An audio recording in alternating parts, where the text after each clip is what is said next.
Imagine trying to build a house using a tape measure that randomly shrinks and grows every hour. Yeah, that would be literally impossible. Right.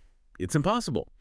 Well, welcome to a new deep dive. Today we're unpacking a really data-heavy video by the creator Casual Finance, who argues that, that broken tape measure is exactly what we're trying to do with Bitcoin. Exactly. And just to be super clear right up front for you listening, we are acting purely as impartial guides today. Yeah, totally impartial. Right, no endorsements from us. We're just unpacking the math and the claims the video presents.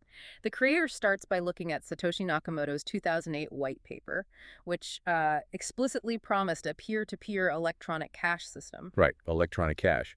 But to understand the critique here, you have to move from that early promise to, well, the harsh reality of basic economics, which brings us right back to that unstable tape measure analogy. Yeah, the unit of account test. Exactly. If you're a business pricing a cup of coffee, you just can't use a metric that swings wildly. And the video points out that businesses aren't actually pricing goods in Bitcoin. They price in dollars and just let the crypto pass through at the exact moment of payment. Right, they just convert it instantly. Yeah. So it completely fails as a stable unit of account. And even that pass-through process is incredibly slow.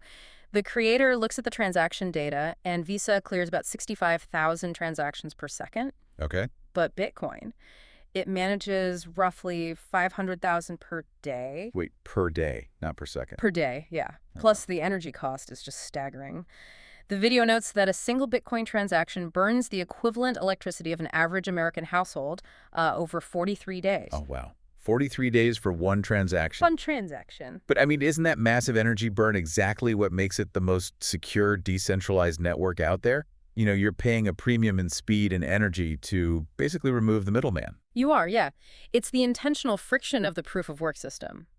But the video argues that as an everyday payment system, that specific trade-off makes it fundamentally unscalable. It just fails the medium of exchange test. Okay, so if nobody's buying coffee with it because of the friction, people hold on to it because they think it's like digital gold. Yeah.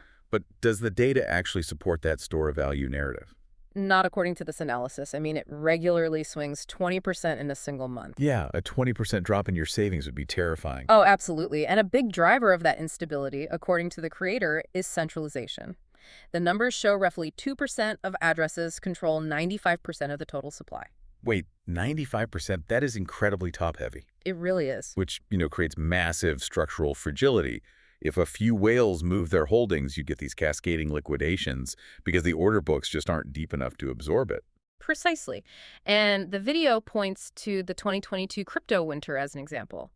There were allegations against Jane Street where large localized movements supposedly triggered a chain reaction that wiped out $40 billion in overall market value. $40 billion, almost instantly.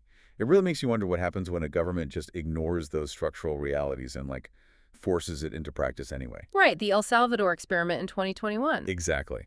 They made it legal tender and practically bribed citizens with $30 to download their Chivo wallet. And the on-chain data there is pretty damning. The source reveals that 60% of users took that $30 bribe and literally never made another transaction. Yeah, they just grabbed the free cash and bailed. Pretty much. And even for remittances, which was supposed to be the undisputed killer app for a borderless coin, less than 2% of El Salvador's cross-border transfers actually use it today. Less than 2%? That's wild. Yeah, and today, 66% of the population there actually considers the national project a failure. So, okay, we're looking at a system that fails as a currency, in theory, and it completely stalled out in a real-world rollout, which forces the ultimate question. Without cash flows or widespread utility, what exactly is holding the price up? Well, the video concludes it's basically the greater fool theory. Okay. Without intrinsic utility, the price relies purely on the hope of finding a future buyer who's, willing to pay more. So narratives like digital gold are really just marketing tools. According to the source, yes. They're crafted specifically to recruit those necessary new buyers. Because the system breaks when the market runs out of greater fools to buy the coin. Right.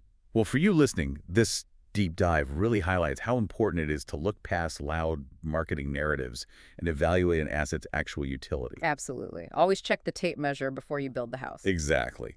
Which leaves us with a final thought for you to mull over on your own. If the financial incentive to recruit new buyers dries up, how long before the massive energy and computing power required to just keep the network running is no longer worth the cost?